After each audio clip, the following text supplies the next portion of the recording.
Desde finales de 2025 y durante las primeras semanas de 2026, comenzó a tomar fuerza en el debate público mexicano una idea que, aunque no nueva, volvió a encender alarmas, pasiones y sospechas: la supuesta reforma electoral que impulsaría el nuevo gobierno encabezado por Claudia Sheinbaum. Aunque desde el discurso oficial se ha insistido en que se trata de un proceso de análisis, consulta y modernización, lo cierto es que el simple planteamiento de modificar las reglas del juego electoral en un país con una historia tan compleja como México ha generado inquietud incluso antes de que exista un documento final definitivo. La reforma electoral se presenta en un contexto particular. México viene de años de polarización política intensa, de desconfianza entre bloques ideológicos y de una narrativa constante en la que el sistema electoral ha sido señalado como costoso, burocrático y, según algunos sectores, distante de la ciudadanía. Desde la llegada de la llamada Cuarta Transformación al poder, el tema electoral ha sido recurrente no solo como un asunto técnico, sino como símbolo del control del poder político y de la legitimidad democrática. En este escenario, la administración de Sheinbaum retoma una discusión que ya había sido impulsada sin éxito en el sexenio anterior. La diferencia ahora, según analistas, es que el nuevo gobierno cuenta con una correlación de fuerzas distinta en el Congreso, lo que abre la posibilidad real de que una reforma constitucional avance. Esa sola posibilidad es la que ha encendido el debate nacional. La narrativa oficial sostiene que el sistema electoral mexicano es excesivamente caro y complejo. Se argumenta que mantener partidos, campañas, órganos electorales y múltiples procesos paralelos consume recursos que podrían destinarse a otras prioridades sociales. Bajo esa lógica, la reforma buscaría simplificar, reducir costos y hacer más eficiente la democracia. Sin embargo, para los críticos, el problema no es el ahorro, sino el impacto político que esos cambios podrían tener.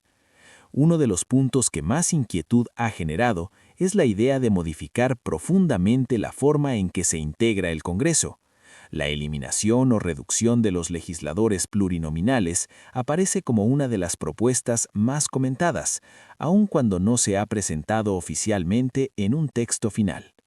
Para quienes apoyan esta medida, los plurinominales representan una figura distante del votante, una clase política que llega al poder sin hacer campaña directa.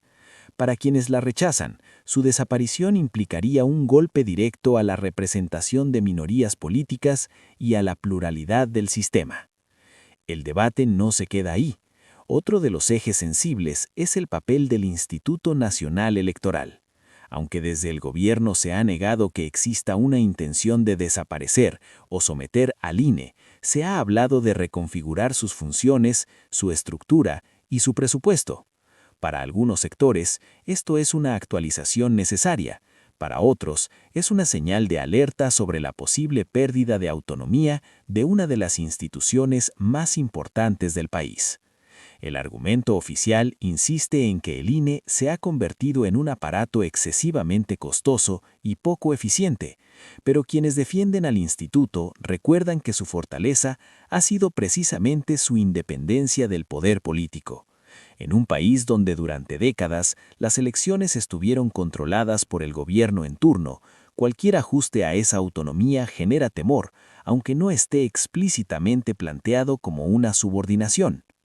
Otro elemento que ha despertado suspicacias es la intención de unificar procesos electorales.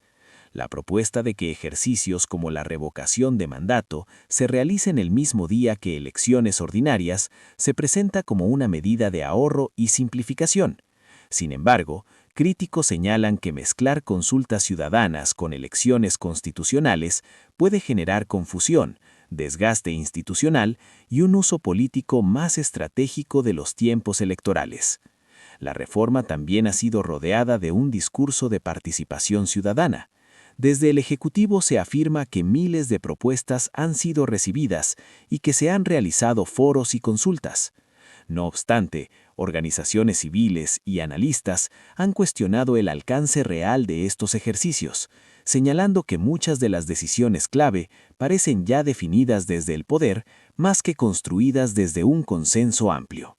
Incluso dentro del bloque político que gobierna, la reforma no ha sido recibida con unanimidad. Partidos aliados han mostrado reservas, conscientes de que ciertos cambios podrían reducir su presencia legislativa o su capacidad de competir en un escenario dominado por mayorías. Esta tensión interna refleja que la reforma no solo enfrenta resistencia externa, sino también dudas dentro del propio proyecto político que la impulsa. Desde la oposición, el discurso ha sido frontal. Se acusa al gobierno de concentrar poder, de rediseñar las reglas electorales a su favor y de debilitar los contrapesos institucionales. Aunque estas acusaciones forman parte de la constatación política habitual, lo relevante es que han logrado conectar con un sector de la ciudadanía que observa con desconfianza cualquier intento de modificar las bases de la democracia. El fantasma del autoritarismo aparece con frecuencia en el debate, aunque el gobierno lo rechaza tajantemente. Desde la presidencia, se insiste en que la reforma no busca limitar derechos ni perpetuar a nadie en el poder, sino fortalecer la democracia y hacerla más cercana al pueblo. El problema es que en política, la intención declarada no siempre basta para disipar el miedo que generan los antecedentes históricos. México no es ajeno a reformas electorales hechas desde el poder que terminaron beneficiando a quienes las promovieron. Esa memoria colectiva sigue presente, y por eso el escepticismo es profundo. Cada palabra, cada filtración y cada propuesta incompleta se analiza con lupa, no solo por los partidos, sino por ciudadanos, académicos y observadores internacionales. Hasta ahora, el proceso se mantiene en una etapa de definiciones políticas más que jurídicas. No hay un texto final, no hay fechas cerradas y no hay garantías de que la reforma avance tal como se ha planteado en el discurso. Lo que sí existe es un ambiente de tensión y expectativa, donde cada movimiento es interpretado como una señal del rumbo que tomará la democracia mexicana en los próximos años. El verdadero fondo del debate no es técnico, sino filosófico. ¿Qué tipo de democracia quiere México? ¿Una más austera, más centralizada y más directa, como propone el discurso oficial, o una más compleja, costosa, pero plural, como defienden quienes temen perder espacios de representación? La reforma electoral impulsada por el gobierno de Claudia Sheinbaum se ha convertido así en una prueba clave de su proyecto político. Más allá de si se aprueba o no, el proceso mismo marcará la relación entre el poder y las instituciones, entre la mayoría y las minorías, entre la eficiencia y la pluralidad. Y como ha ocurrido otras veces en la historia del país, las decisiones que se tomen hoy tendrán consecuencias que se sentirán más allá del siguiente proceso electoral.